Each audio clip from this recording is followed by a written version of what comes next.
Upper90studios.com.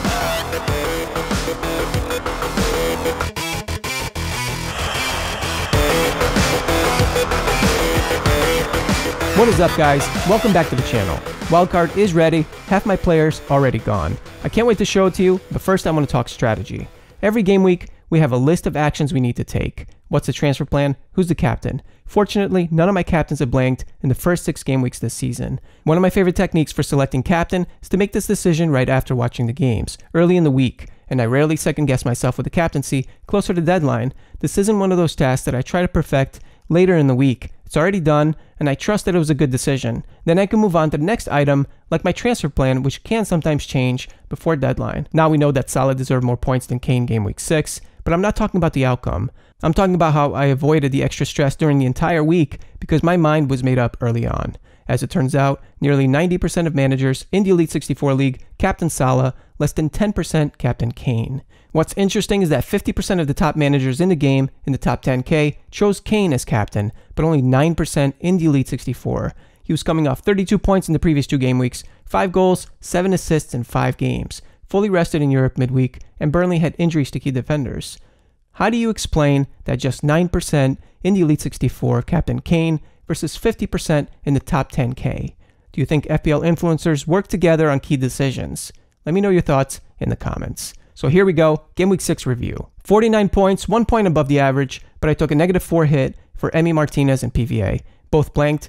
I sold Alex McCarthy 6 points, Reece James 8 points. Upper 90 Studios dropped to around 415k in the overall rank with close to 370 total points. Emi Martinez 3 points. I underestimated Leeds United, who outplayed Aston Villa and deserved to win by more than 3-0.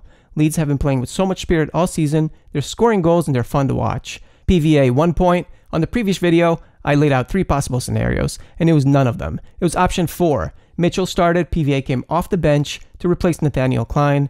Mitchell switched to the right, PVA on the left. Mitchell 2 points, he was unlucky, 2 clean sheets wiped out in stoppage time in his last 2 games.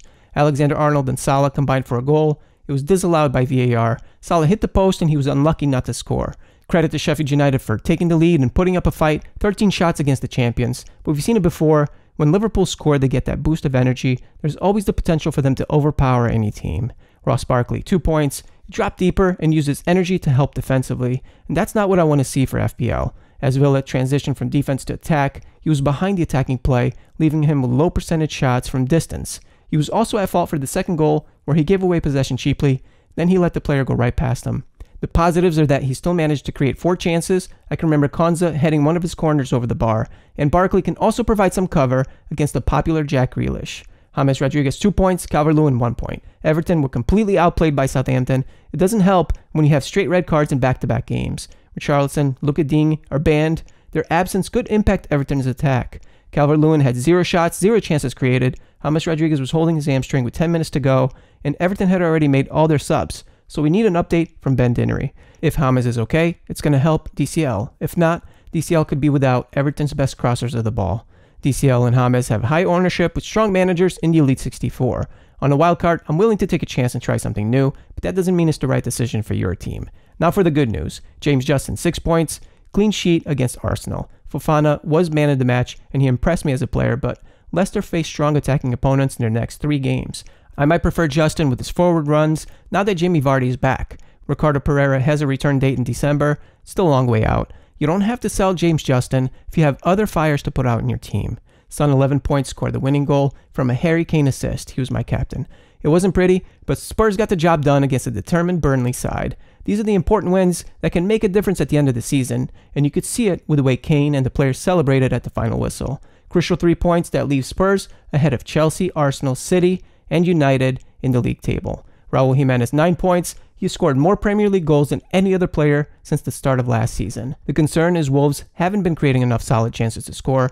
Jimenez is isolated for long spells. Adama Traore is still not starting, so I'm shifting my focus to more exciting teams. What's promising about Jimenez is that he can still deliver returns even when the team isn't firing on all cylinders.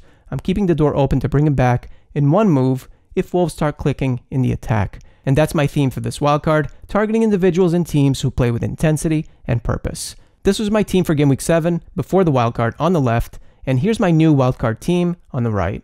Chilwell and Dallas come in at the back for PVA and Justin. Ben Chilwell has created more chances than any other Chelsea player this season, and he's only played in 3 out of 6 games. Stuart Dallas has a higher expected goals ratio than Robertson and Aubameyang, and he ranks second for defenders with the most tackles and interceptions combined.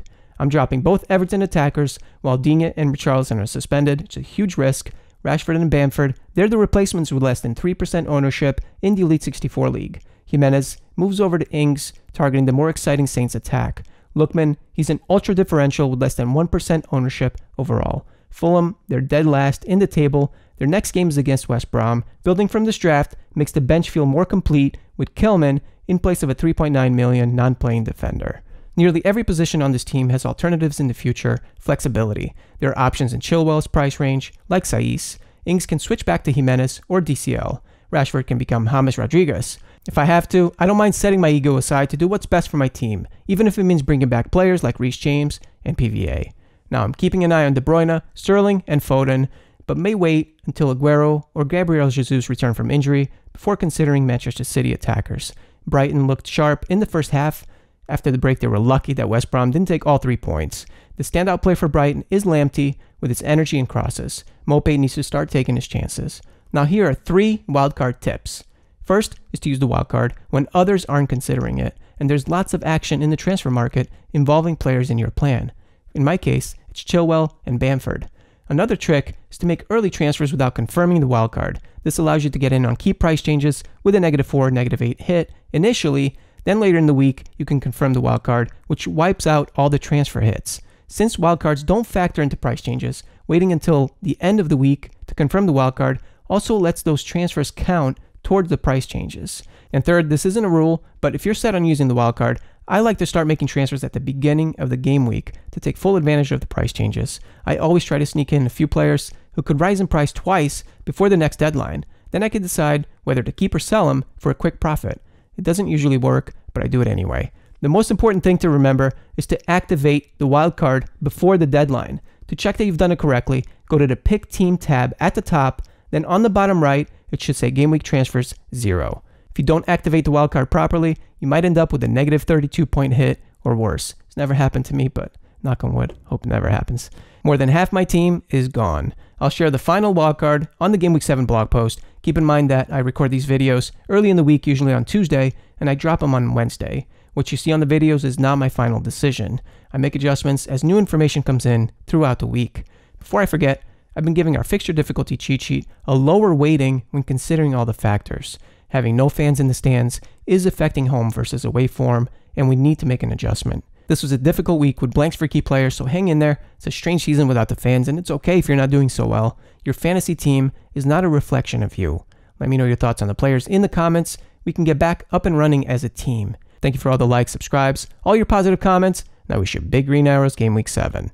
So that's going to be a wrap for today. Stay tuned for my next video. If you like my music, all my songs are free on the website. See the link in the description. U90 Mini League. Good at FPL?